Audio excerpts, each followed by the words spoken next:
Դավիթն ու ես այս անգամ չէին սպասում հաղորդման շրջանակներում բացահայտում ենք դերասանուհի Ադրինե Աճեմյանին։ Ներկայացման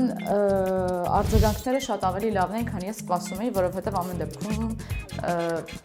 ինձ համար առաջին ներկայացումը ես մտածում էի, որ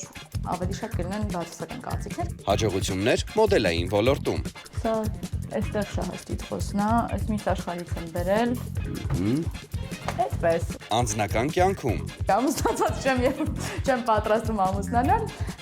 ուրեմն այս պահին դա աստծո կամքը չէ։ Խոհանոցում։ Ես շատ քիչ եմ տան այս հատվածում։ Մենք դա գիտեինք։ Եվ ուտելու համար, եւ պատրաստելու համար։ Մանկությունից։ Վերջին սերունդը։ Սերունդներ, այո, որ բակային չեն, ովքեր որ բակ են իջել, շատ եմ սիրել անուն Գորոցի, գործնագործ։ Չէին սպասում Ադրինե Աճեմյանի հետ։ Կիրակի օրը ժամը 12-ից դիտեք Չէին սպասում ԿՏՄ կայքում եւ մեր պաշտոնական YouTube-յան ալիքում։ Հաղորդման գործընկերներն են Մարանիկ ընկերությունը, Ընտրյալ հատիկ, համի գաղտնիք, Մարանիկ։ Լիա գրուպը իր Սլաբադա ապրանքանիշով։ Мужику нужен настоящий ужин.